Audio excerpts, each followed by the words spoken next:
Okay.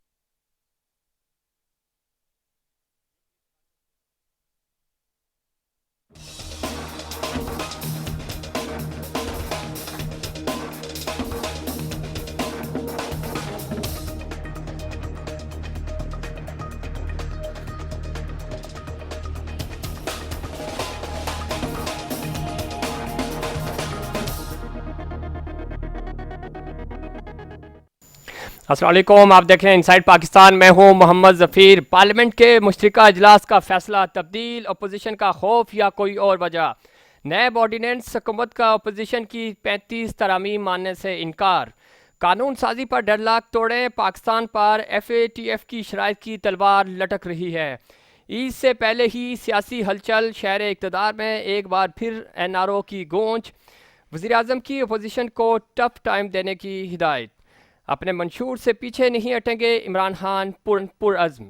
Opposition को मुल्की मफाद की कानून साजी के बदले NRO नहीं दे सकते वज़ीर आज़म। अदालती फैसले के बाद नैब और जमहूरियत एक साथ नहीं चल सकते, हम किसी NRO में दिलचस्पी नहीं रखते, बिलावल भुट्टो का जवाब। सियासत में इस्तीफ़े और लोग आते जाते रहते हैं, शिबली फराज। नैब के पास ना सलाहियत है और ना ही तहकीकात का तजर्बा, सुप्रीम कोर्ट के रिमार्क्स। इस्लामाबाद इस वक्त सियासी दर्जा हरारत बढ़ रहा है और अपोजिशन और हुकूमत दोनों तरफ से महाज आराई जारी है। इमरान खान साहब ने आज वफाकी काबीना का इजलास हुआ, उसमें कहा, अपनी पूरी कैबिनेट को हिदायत दी है कि आप अपोजिशन को टफ टाइम देने के लिए तैयार रहें और अपोजिशन की किसी भी बात को बात के अगेंस्ट जो है वो आप जारहाना हिकमत अमली अपनाएं। और साथ ही साथ अपोजिशन की तरफ से भी जो फाइनल लाइनअप है, जो टीमें हैं वो सिलेक्ट कर ली गई हैं। शहबाज शरीफ साहब को फ्रंट से लीड करने का कहा है बिलावल भुट्टो साहब ने, और बिलावल भुट्टो, फजलुर रहमान साहब और शहबाज शरीफ तीनों इस वक्त सर जोड़ कर बैठे हुए हैं और वो कोशिश कर रहे हैं कि हुकूमत को ईद के बाद APC बुलाई जाए और टफ टाइम दिया जाए। ये तमाम इश्यूज़ हैं जिन पे आज हम बात करेंगे। हमारे साथ राबिया माजिद MP हैं, MQ पाकिस्तान की सीनियर सियासतदान हैं। अस्सलाम वालेकुम, खुश आमदीद। उनके साथ हुसैन थेबो साहब सीनियर तजियाकार हैं, एंकर पर्सन हैं, सियासी अमूर पे गहरी नज़र रखते हैं। अमूमन आप इनके तजिए सुनते हैं, उन्होंने भी हमें वक्त दिया है, बहुत शुक्रिया हुसैन थेबो साहब, वेलकम। राबिया माजिद साहिबा, आपकी तरफ आऊँगा। इस वक्त सियासी दर्जा हरारत अरूज पे है। कराची की तरफ हम आएंगे, लेकिन उससे पहले हम बात करेंगे कि अपोजिशन जो है वो, चूँकि आप भी हुकूमत की इत्तेहादी हैं और अपोजिशन इस वक्त सख्त तनकीद कर रही है हुकूमत पे, और ख़ास तौर पे नैब ऑर्डीनेंस के हवाले से एक डेडलॉक बरकरार है दोनों अपोजिशन में भी और हुकूमत में भी, और दोनों तरफ से कोई भी कंप्रोमाइज़ नहीं कर रहा। और किसी भी तरह की जो बिटवीन द लाइन कोई ऐसा फैसला हो जाए, कोई मफाहमत हो जाए, इस तरफ जाती हुई सूरत हाल नज़र नहीं आ रही। और अपोजिशन ने APC भी बुलाई है ईद के फौरी बाद। और इस वक्त अगर हम सियासी मंजरनामे की बात करें तो बड़ा प्रेशर है आपके इत्तेहादियों पे, और आप पे क्या कहेंगे? बिस्मिल्लाहिर्रहमानिर्रहीम। देखिए, ये सारा जो प्रेशर डालने की कोशिश की जा रही है, या तीनों पार्टियां मिलकर एक इत्तेहाद बनाने की कोशिश कर रहे हैं, वो होगा तो नहीं, क्योंकि जो सूरत हाल नज़र आ रही है, जिस तरह से इन लोगों के बयान चल रहे हैं, कभी हाँ और कभी ना की शक्ल में, सारा मसला जो है वो घूम फिर कर जाता है NRO और नैब के इर्द गिर्द। जो उनका अपनी ये अपोजिशन जो है वो ये चाहती है कि किसी भी तरीके से उन्हें NRO मिल जाए। ठीक है। और करप्शन जो की गई, जो माली बेज़ाब्तियाँ की गई, जो कुछ भी किया गया, सब पे पानी पड़ जाए और सब कुछ खामोश हो जाए सब, और फिर वो सब कुछ नॉर्मलाइज हो जाए। सारा जो कुछ भी है वो घूम फिर के ये इसी बात के लिए ही प्रेशर दिया जा रहा है, और कुछ भी नहीं है। ठीक है। अच्छा, हुसैन थेबो साहब, क्या समझते हैं इमरान खान साहब बार बार अपनी हर तकरीर में हमने देखा कि जब से उनको इक़्तिदार मिला तब से लेकर अब तक वो कह रहे हैं कि मैं नारो नहीं दूंगा, मैं नहीं छोड़ूंगा, और एहतसाब और साफ और शफाफियत, ये सारे बातें और दावे उनके हैं, लेकिन इनसे NRO मांग कौन रहा है? सबसे पहले तो सर बहुत शुक्रिया आपने मुझे इनवाइट किया। दूसरी बात ये है कि वज़ीर आज़म साहब ने ये एक स्लोगन सा बनाया हुआ है। अब जब हुकूमत में आए तो इनका एक स्लोगन था कि हमने एहतसाब करना है ठीक सबका, है। हमने डिलीवर करना है, हमने इतने घर बनाने हैं, हमने इतनी नौकरियां देनी जी। है, हमने महंगाई को कम करना है। अब उसमें प्रॉब्लम ये आ गया कि एक तो कोविड आ गया, कोविड से पहले भी हमारे हालात इतने कोई अच्छे नहीं थे। अब कुछ ना कुछ आवाम को दिखाना है। दिखाना ये है कि जी हमने अकाउंटेबिलिटी बहुत सख्त करनी है। मैं तो इस बात से एग्री नहीं करता कि ये कोई FATF की रिक्वायरमेंट्स है जिसके तहत आप नेब का कानून को अमेंडमेंट करें। नो वे, FATF का कोई क्राइटेरिया ही नहीं है। FATF की मर्जी है, वो अफगानिस्तान को वाइट कर देता है, आपको ग्रे कर देता है, ईरान को ब्लैक कर देता है। आप कितनी भी इम्प्लीमेंटेशन करें, उनका अपना मूड होता है, अपना आप ये समझते हैं कि वहाँ पे अगर FATF में आपकी लॉबिंग स्ट्रांग है तो आप जो भी करते रहें वहाँ से आपने फैसले करवाने हैं। बिल्कुल, वहाँ पे आप अपनी लॉबिंग फॉरेन ऑफिस को स्ट्रांग करें। इस वक्त आप सबसे पहले तो जाए ना, जाके FATF में आप हिंदुस्तान को ब्लैक लिस्ट करवाएं। क्योंकि हिंदुस्तान ने ये वायलेशन उनका एक मेजर रिटायर वो टीवी पे बैठ के एडमिट कर रहा होता है कि हमने टेररिज्म कराया पाकिस्तान में, कोयटा में फलाना बंदा मेरे साथ कांटेक्ट में है, उनके ये नाम बताते हैं, ये हमने कराया। तो आप जाए ना, आप जाएं, उसके ऊपर FIR कटवाएं, उसके ऊपर इंटरनेशनल कोर्ट ऑफ जस्टिस में उसको लेके जाएं, आप उसको तो पहले ब्लैक करवाएं। ये सारी की सारी चीजें अब इस वक्त जो नेब हमारी प्रेजेंट है, इस पे अब जो सुप्रीम कोर्ट की जो ख्वाजा बरादरान के फैसले के बाद प्ली में आया, उसके बाद आप क्या दूसरा इसमें क्या अमेंडमेंट कर रहे हैं? इसी पे बिलावल साहब ने भी आज यही कहा है कि हम किसी NRO में दिलचस्पी नहीं रखते और साथ ही साथ उन्होंने ये कहा कि अदालती फैसले के बाद नैब और जमहूरियत एक साथ नहीं चल सकते। देखें ना, अब NRO मुझे तो ये समझ में नहीं आ रहा कि वजीर आजम साहब से NRO कौन मांग रहा है और NRO का मतलब है क्या? NRO का मतलब ये है कि एक प्राइम मिनिस्टर जो है वो आराम से वहाँ बैठे हुए हैं, बाकी लोग जिनके ऊपर केसेस हैं वो बैठे हुए हैं। अच्छा, फिर आपको जिसकी मर्जी आती है उसको कैरेक्टर असैसिनेशन के लिए आप उठा लेते हैं। आप ख्वाजा बरादरान का केस पढ़ें, ये एक जबरदस्त हमारे अवाम के लिए टेस्ट केस है कि वो उसमें जो नेब का चेयरमैन है उनको खुद भी पता नहीं है कि मैंने इनके ऊपर केस किया क्या है। ठीक है, जिसकी वो बेल के लिए गए हैं वो पता भी नहीं है वो केस है क्या। इसमें ये फिर शायद हाकान अब्बासी साहब ने जो प्रेस कॉन्फ्रेंस की और जो अपोजिशन तमाम अपोजिशन पार्टीज यही कह रही हैं, खासतौर पे बिलावल साहब ने तो ये कहा है कि नैब को तो सिरे से ख़त्म ही कर देना चाहिए क्योंकि ये इंतकामी कार्रवाइयाँ कर रहा है। तो आप इस फैसले के बाद क्या आप भी इस चीज़ पे एग्री हो गए हैं कि वाकई में नैब इस तरह की कार्रवाई कर रहा है? नैब को खत्म करने के लिए मैं तो नहीं कह रहा हूँ, बिलावल नहीं, इंतकामी कार्रवाई तो कर रहा है। नैब को खत्म करने का सुप्रीम कोर्ट ने उस फैसले के अंदर लिखा है, 47 पॉइंट है। ठीक है, कि इस नैब को खत्म करें, इसकी जगह पे लेजिस्लेशन करें। दुनिया में कौन सा ऐसा कानून है, जो भी मुजरिम होता है, मुल्जिम होता है, वो ब्लू आइड बॉय होता है। 9 गिल्टी मैन में गो free but 1 innocent should not be hanged on slave.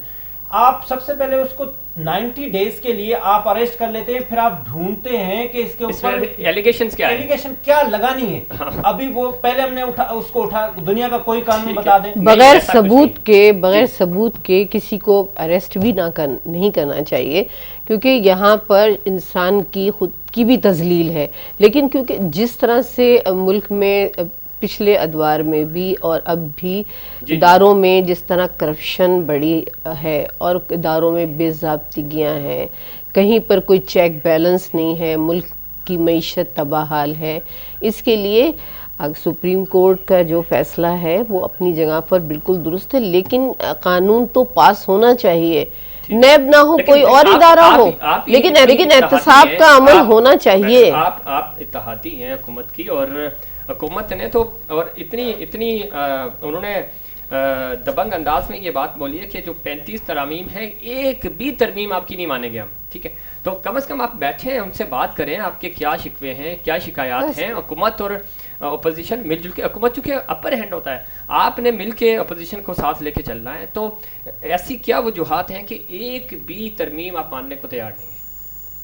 नहीं सर, ये तो देखें ज़फ़ीर, इसका यही है कि जब तक कि ये आपस में बैठ के बात नहीं करेंगे, जहाँ पर सिर्फ मैं अपनी अना की बातें हो रही होती, यहाँ सियासत जो है इस वक्त पता नहीं क्या सियासत ही सियासत बन गई है। अभी अपनी पूरी कैबिनेट से कहा कि आप टीवी टॉक शोज में, आप प्रेस कॉन्फ्रेंसेस में अपोजिशन को डिफेंड करें, और डिफेंड भी ना करें बल्कि अटैक करें उनके ऊपर, और आप हुकूमत को भरपूर अपोजिशन को भरपूर देखिए, तो आप इस तरह तो ना करें, आप कानून साजी करें। आपने कहा था एहतसाब करेंगे, हम एहतसाब नहीं हो रहा। आपने कहा था कि हम चोरों को रही नहीं बात छोड़ेंगे, हमारी हमारी जो दूसरी बात मैडम, दूसरी बात यह है कि इस वक्त पॉलिटिकली अगर जिस तरह हुसैन थेबो साहब कह रहे थे कि ठीक है FATF का मामला नहीं है, लेकिन भारत आपके सामने खड़ा है और वो इतना स्ट्रॉन्ग केस लेके वहाँ गया हुआ है FATF में, पाकिस्तान के खिलाफ बिल्कुल फेक वीडियोस दिखा के वो कि इन्होंने ये दहशतगर्दी की है, यहाँ इन्होंने क्राइम किया है, तो वो हमारा केस कमज़ोर कर रहा है। कुलभूषण के मामले में बिल्कुल हम ज़ीरो होके खड़े हो गए। तो ये सारी चीज़ें कैसे सही होंगी? ये तो बगैर आपस में मुफाहिमत के एक टेबल पे बैठ के उस वक्त तक कभी भी कुछ नहीं हो सकता, जब तक कि एक टेबल पे नहीं बैठेंगे। इसका अपोजिशन को भी इस चीज को मानना होगा, एहतजाज करना या शोर शराबा करके तो नहीं होगा। नहीं, वो करती है, जी हम भी सुबाई हम भी करते हैं, उनके साथ बैठे, उनकी गिले शिकवे सुने और उसके बाद आप उनसे टाइम ले लें। यकीनी तौर पे हुकूमत भी कर रही होगी। जी जी, जो हुकूमत का ये जो रवैया है कि वो ना बात सुनने को तैयार है, ना तो पार्लियामेंट में वो सुनते हैं और ना पार्लियामेंट से बाहर। आप किसी भी पाकिस्तान के किसी बच्चे से भी पूछें कि ये जो लेजिस्लेशन का हाउस है जहाँ पे लेजिस्लेटर बैठे होते हैं, बिल्कुल ये कोई लेजिस्लेशन पे बात करते हैं, या उनके ऊपर लीडर जो है वो उनको बुला के, वो चाहे इमरान खान हो, चाहे बिलावल भुट्टो जरदारी हो, चाहे शहबाज शरीफ हो, किसी ने कभी बुला के उनको शाबाशी दी है कि आपने फलां लेजिस्लेशन बहुत अच्छी की है जिसपे अवाम को फायदा होगा? नहीं। अप्रिसिएशन किस पे होती है? मुराद सईद को होती है कि आपने जो है ना वो ऐसी सबकी बहुत अच्छी करेक्टर एसिसिनेशन, तकरीर तो नहीं, लोगों की करेक्टर एसिसिनेशन कैसे की, उनके घरों तक कैसे गए, फिर इधर से जो है वो कादर पटेल साहब खड़े होते हैं वो तक। अब ये दोनों लेजिस्लेशन कर रहे हैं, बस हमारे हाउस में ज्यादातर यही होता है। अब कल वो खड़े हो गए कि जी मज़ारों के पैसे जो है वो उसकी अकाउंटेबिलिटी। देखिए ये इतने सीनियर लोग हैं, शाह महमूद कुरैशी साहब, इनका इतना बड़ा स्ट्रक्चर है, इनका इतना बड़ा कदोकाठ है, जो इनको चाहिए कि इस हाउस में बैठ के लेजिस्लेशन करें ना। देखिए कानून कैसे बनता है दुनिया में, कानून ऐसे बनता है कि आप सब कुछ विजिबल करें, दिखाएं ना। क्या ये अवाम के नुमाइंदे, ये मेरे नुमाइंदे, इनको मैंने वोट दिया है ना, आप बताएं 35 पॉइंट्स कौन से हैं उसमें जो वो चाह रहे हैं, तो आप पब्लिक में ले आए ना। भुट्टो साहब से लोगों के लाखों इख्तिलाफात हो, हजार इख्तिलाफात हो, 1973 का कॉन्स्टिट्यूशन कैसे पास किया, सबको पहले बढ़ाया, उनकी सबको प्रेजेंटेशन दी, उसको सबको अपोजिशन को मनवाया। अच्छा, अब फिर आप दूसरी टैक्टिस शुरू कर देते हैं आराम से, फिर वो सारी चीजें वो अप्रूव हो जाती हैं। अच्छा, इसमें एक चीज और मैडम आपकी तरफ आपसे पूछूंगा, चूंकि कराची में पिछले 30-32 साल से आप किसी न किसी सूरत में इक़्तिदार में रहे, और अब खान साहब ने कहा है कि फ़ौज आए और फ़ौज रेस्क्यू करे कराची को, तो 30 साल आपके, 12 साल पाकिस्तान पीपल्स पार्टी के, और अब PTI की भी माशाल्लाह से नुमाइंदगी है कराची से, और वज़ीर आज़म खुद कराची से यहाँ से जीत कर गए हैं असेंबली में। फिक्स सीट वाले पहले तो हमने बड़ा देखा कि वो पाकिस्तान पीपल्स पार्टी के खिलाफ प्रोटेस्ट करते थे, इन बारिशों में कोई भी नज़र नहीं आया, और वज़ीर आज़म ये कह रहे हैं कि आर्मी रेस्क्यू करे कराची को। कितनी बड़ी तौहीन है सिविल हुकूमत की? देखिए, जो कराची की सूरत हाल इस बारिश के दौरान हुई, इसकी ज़िम्मेदार जो है वो हमारी पार्टी नहीं है। हमारा मेयर पूरे 4 साल मुस्तकिल हमारे मेयर ये कहते रहे, वसीम अख्तर भाई का यही कहना रहा कि हमारे इख्तियारात नहीं है। वाटर एंड सीवरेज बोर्ड हो गया, सॉलिड वेस्ट में हो गया, ये सब चीज़ें तो लेके सिंध गवर्नमेंट अपने पास बैठी हुई है। जब कचरा गलियों में, मैदानों में, नदियों में, नालों में भर जाएगा तो बारिश आने पर उसका क्या होगा? उसका रिजल्ट दिया बारिश का। आपसे देखिए, मेरी साहब ने कहा था कि अगर आपके पास इख्तियारात नहीं है तो पहले आप ये सीट छोड़े, पहले मेरी बात सुनिए, चले जाएं। पहले मेरी बात सुनिए। वो जिसने जो कहा उसका जवाब आप उनसे पूछिएगा उन्होंने क्यों कहा था, ये मैं नहीं जानती। लेकिन हम भी यही पूछ रहे हैं कि अगर आप इख्तियारात नहीं है, फंड्स नहीं दे रही, तो आप बाहर आए ताकि आवाम को पता चले कि भाई आपके हाथ बंधे हुए हैं। नहीं, आवाम जितना कर सकती है, जितने इख्तियारात हैं थे, जो कुछ कर सकते हैं, मेयर अभी भी कर रहे हैं। यूसी लेवल पे कोई काम गिनवा दें, कोई नाला यूसी लेवल पे साफ हुआ हो। देखिए, मेरा अपना कोरंगी क्या हुआ, अब मैं बता, मैं जी वहाँ हुई है सफाई, वहाँ पे हुई हो। देखिए, मैं आपको अपने कोरंगी की मिसाल दूंगी। वहाँ कितनी शदीद तरीन बारिश हुई पिछले हफ्ते। जी बिल्कुल हुई, बहुत शदीद बारिश थी। पानी इतना था खुद इवन कि मेरे घर में मेरे गेट पर भी पानी आ चुका था। ठीक है, रोड पर गेट होने के बावजूद भी इतना मेरा, लेकिन वो पानी बहुत तेजी के साथ जो है वो वहां से चला गया आगे। वो वजह क्या थी कि नाले साफ हुए। इसमें जो है डीएमसी का भी रोल है, इसके अंदर इंतजामिया का भी रोल है, काम किया है। ये बात नहीं कही है कि एमक्यूएम काम नहीं कर रही है, एमक्यूएम के चेयरमैन ने काम नहीं किया। इतने कम इख्तियारात होते हुए आप पहले देखें, कराची की जिम्मेदारी मेयर के पास है। कराची में पानी खड़ा होगा तो हम मेयर को अच्छा ये बता दें मुझे, मेयर से बिल्कुल आप पूछ रहे हैं ना, आप पहले मुझे ये बता दीजिए कि जब नदी, ये जो नाले हैं बड़े नाले थे, यहाँ पे कचरा डल रहा था, सॉलिड वेस्ट मैनेजमेंट किसके पास है? जब उनसे मुस्तकिल कहा जाता था कि इसको सफाई करें, मैं खुद भी फोन करके कहती रही हूँ कि उस जगह पे सफाई की जरूरत है और मसला होगा।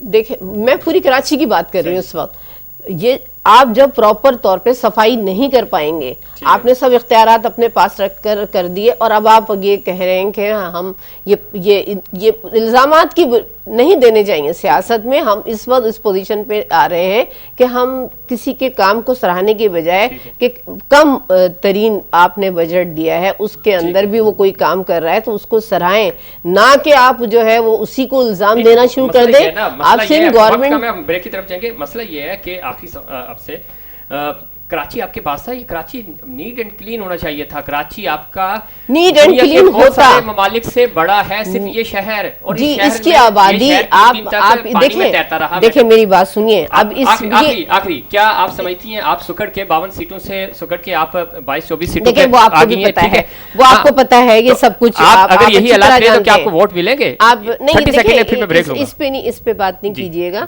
इस मौजू को इस तरह मत लाइए, इसलिए कि ये आपको बहुत अच्छी तरीके से पता है कि ये सीटें किस तरह से क्या हुआ। बता दे ताकि आवाम को भी पता चले। कल आपको सब पता है, जिस तरह आपको पता है आवाम को भी पता है, आवाम जानती है। आवाम आज भी एमक्यूएम के साथ खड़ी है ना। राबिया माजिद साहिबा ने आवाम आज एमक्यूएम के साथ खड़े हैं। ये तो खैर आने वाले इलेक्शन बताएंगे। यहाँ एक छोटा सा ब्रेक लेंगे और ब्रेक से वापस जब आएंगे तो हम बात करेंगे कि शहर इक़्तिदार में क्या हो रहा है।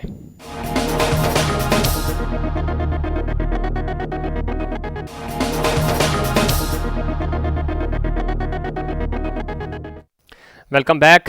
बात कर रहे थे, इमरान खान साहब ने कहा है, अपनी कैबिनेट को हिदायत दी हैं कि आप अपोजिशन को टफ़ टाइम दें और किसी भी बात पे आप फ्लेक्सिबिलिटी का मुजाहरा ना करें और जारहाना हिकमत अमली अपनाएं। ऐसा क्यों हो रहा है? और ख़ास तौर पे जो उन्होंने एक बात की है कि हम अपोजिशन को मुल्की मफाद की कानून साजी के बदले में एनआरओ नहीं देंगे। एनआरओ कौन मांग रहा है? कल शायद खाकान अब्बासी साहब ने भी कहा कि जी हमें एनआरओ नहीं चाहिए। बिलावल भुट्टो साहब भी कह रहे हैं कि हमें एनआरओ नहीं चाहिए। वज़ीर-ए-आज़म साहब कह रहे हैं कि मैं एनआरओ दूंगा नहीं। मोहसिन रज़ा खान साहब ने हमें ज्वाइन किया है, बहुत सीनियर सहाफ़ी हैं, तज्ज़ियाकार हैं, आप लिखते भी हैं, टीवी प्रोग्राम्स में भी अक्सर आपके तज्ज़िये आते हैं, इस्लामाबाद की सियासत पे गहरी नज़र रखते हैं। मोहसिन रज़ा खान साहब बहुत शुक्रिया, आपने हमें वक्त दिया।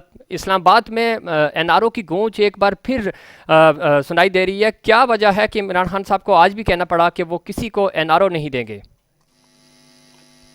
ये मेरा ख्याल है कि उन्हें ख्वाब में नजर आता है ये कि उनसे एनआरओ मांग रहा है, जबकि अपोजिशन मुसलसल इस बात से इनकार कर रही है कि उन्होंने एनआरओ नहीं मांगा। और नैब के ऑर्डिनेंस में जो तब्दीली की बात है वो तो अब सुप्रीम कोर्ट ने भी कर दी है। और अगर अपोजिशन में एनआरओ मांगा भी है तो वो उसको कौम के सामने लेके आए कि क्या बातें उन्होंने की हैं, क्योंकि वो तो आज भी शायद खाकान अब्बासी ने इस बात की तस्दीक की है और वाज़ेह किया है कि हमने कोई ऐसी बात नहीं की थी। तो एक ये नारा जो है 2 साल हो गए नारे को पीटते हुए कि मैं एनआरओ नहीं दूंगा, और इस दौरान कई एनआरओ दे चुके हैं। वज़ीर इमरान खान, अभी भी एक एनआरओ चल रहा है वो कंस्ट्रक्शन के शोबे में, और पहले वो एक एनआरओ खुद मुशर्रफ के दौर में खुद ले चुके हैं। उनकी हमशीरा ने एक एनआरओ लिया है, और इतने सारे एनआरओ अपने दोस्तों को और अपने क्रोनिस्ट को दे चुके हैं, और दो एनआरओ तो उन्होंने कल भी दिए हैं अपने मावने खुसूसी के इस्तीफे। जफर मिर्जा और तानिया इदरिस को जो है वो उन्होंने खामोशी से फारिग करके एनआरओ दे के अब भगा रहे हैं। तो मोहसिन रज़ा खान साहब, आप ये समझते हैं कि इस वक्त जो इमरान खान साहब बार बार ये बात दोहरा रहे हैं कि हम किसी को एनआरओ नहीं दे रहे हैं, और उनके ऊपर एक अपोजिशन का वो बज़ाहिर तो ये गैस्चर शो करने की कोशिश कर रहे हैं कि हमें किसी किस्म का कोई प्रेशर नहीं है अपोजिशन का, लेकिन अगर देखा जाए तो ये बात तो तय हो गई कि उनके ऊपर प्रेशर है, और इसी वजह से वो आज उन्होंने अपनी टीम को भी कहा है कि आप जारहाना हिम्मत अमली जारी रखें अपोजिशन के ख़िलाफ़ भी, और साथ ही साथ प्रेशर था तो जो 2 इस्तीफ़े जिनका तज़किरा अभी आपने भी किया उनसे इस्तीफ़े लिए गए हैं, उन्होंने इस्तीफ़े दिए नहीं हैं, तो इसका मतलब ये है कि आपके ऊपर प्रेशर है। नहीं, अपोजिशन का तो कोई प्रेशर नहीं है, अपोजिशन तो खुद प्रेशर में है, और खुद उनकी हालत ऐसी है कि वो उनको डंडा दिखाया जाता है, वो हर किस्म की बात मानने के लिए तैयार हो जाते हैं। आज देखे ना कितनी जल्दी उन्होंने 2 बिल जो है मंजूर करवाए कौमी मफाद में। अपोजिशन की तो कोई हालत नहीं है। तो सर अपोजिशन की भी हालत नहीं है, तो फिर किसका प्रेशर है, किसकी वजह से इनको ये इस्तीफे भी देने पड़ते हैं, फिर वो ये किसको कह रहे हैं कि एनआरओ नहीं देंगे? अंपायर को शायद कर रहे हैं क्योंकि अपोजिशन पे और इन पे जो दबाव है वो अंपायर का ही है। तो अंपायर तो सर इनका अपना है।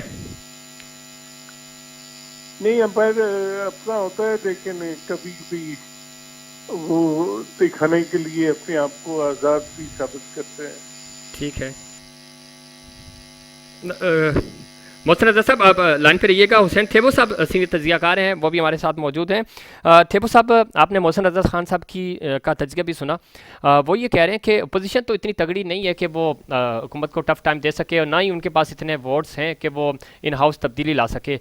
आप क्या समझते हैं कि जो APC बुलाई जा रही है ईद के बाद, और अभी जो सियासी जो गहमा गहमी है, उससे आपको लगता है कि कुछ हुकूमत परेशान होगी? नहीं, इसमें सबसे पहले तो मैं गुजारिश कर लूँ ना कि ये जो मैं एनआरओ नहीं दूंगा, एनआरओ, इसके ऊपर अगली मूवी बननी चाहिए कि मैं लाहौर नहीं जाऊंगी, अब आए कि मैं एनआरओ नहीं दूंगा। अच्छा, ठीक है भाई, कौन मांग रहा है आपसे एनआरओ? तो अच्छा, एनआरओ है क्या, कौन से केसेस में आप एनआरओ देना चाह रहे हैं, वो क्या मांग रहे हैं? वो सब के सब बाहर ही तो जा रहे हैं, जिसको मर्जी आती है वो चला जाता है। अब आते दूसरी बात, जो अपोजिशन है। अब अपोजिशन को आपने उस दिन देखा कि बिलावल साहब ने कहा कि ये हमारे चीते हैं, ये हमारे लीडर हैं, ये हम इनके पीछे हैं, हम कंधे पे इनके। मियां साहब फौरन हट गए, उसने कहा नहीं नहीं, वो मैं फ्रंट से लीड नहीं करूंगा भाई, ये जवान करेंगे। अच्छा, अब ईद के बाद अगर शुरू होगा तो कौन करेगा? मियां साहब करेंगे, बिलावल साहब करेंगे, मौलाना साहब करेंगे, फ्रंट से लीड करेंगे। अच्छा, फिर मैंने बहुत सारे प्रोग्रामों में उनसे पूछा कि चले आप गिरा देते हैं, कल हुकूमत गिरा देते हैं, आपका रोड मैप है, आप क्या करेंगे? आप क्या करेंगे? सिर्फ आपने इलेक्शन लड़के दोबारा आके और फिर यही राग गाना है कि जी वो पीछे वाले लूट गए, चीनी वाले लूट गए, और जो बाहर से आए थे टेक्नोक्रेट वो लूट गए। आपने आगे फिर यही गाना गाना है, क्योंकि अभी जो ये 2 लोग हैं इन्होंने रिजाइन दी तो नहीं है, इनसे रिजाइन ली गई है। इन दोनों के ऊपर करप्शन केसेस हैं। एक के ऊपर केसेस ये है कि उन्होंने अपनी कंपनी बनाई उस लेडी ने, दूसरे के ऊपर केसेस ये है कि उन्होंने इंडिया से मेडिसिन मंगवाए, उसमें करप्शन की। ये तो कोविड आ गया, अदरवाइज कोविड से पहले ही वजीर आजम साहब इनको फारिग करना चाह रहे थे। ठीक है, अब वजीर आजम साहब के पास जितने टेक्नोक्रेट है वो भी फेल हो चुके हैं। एक तो कैबिनेट इनकी बहुत बड़ी है, जो कि इनका दावा था कि मेरी बहुत मुख्तसर कैबिनेट होगी, मशीर भी बहुत ज्यादा है, और दूसरा ये कि सुना है कि ईद के बाद भी कोई इसमें शफलिंग हो रही है। ईद के बाद भी इसमें से एक दो से रिजाइन ली जाएगी और शफलिंग भी हो रही है। लेकिन दूसरी बात है, आज सुप्रीम कोर्ट ने भी कहा है कि हम नहीं किसी को कह रहे हैं कि आप ये वजीर आजम का प्रोग्रेटिव, वजीर आजम जो है वो ऑथोराइज है कि वो 10 रखे या 50 रखे, लेकिन उनको ड्यूल नेशनलिटी पे निकाला भी नहीं है। अच्छा, ड्यूल नेशनलिटी वाले पे भी सुप्रीम कोर्ट ने कहा है कि जो जिनके पास ड्यूल नेशनलिटी है वो कोई गद्दार नहीं है, मशीर वो रह सकते हैं, वो रह सकते हैं। ठीक है। अच्छा, मोहसिन रज़ा खान साहब, आप चूंकि वक्त कम है हमारे प्रोग्राम का, आप एक लाइन में बताइएगा, इस्लामाबाद में आप कोई बड़ी तब्दीली देख रहे हैं ईद के बाद?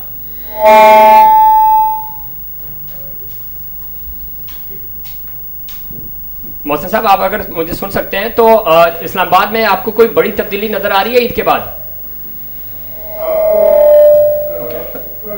जी जी जी जी,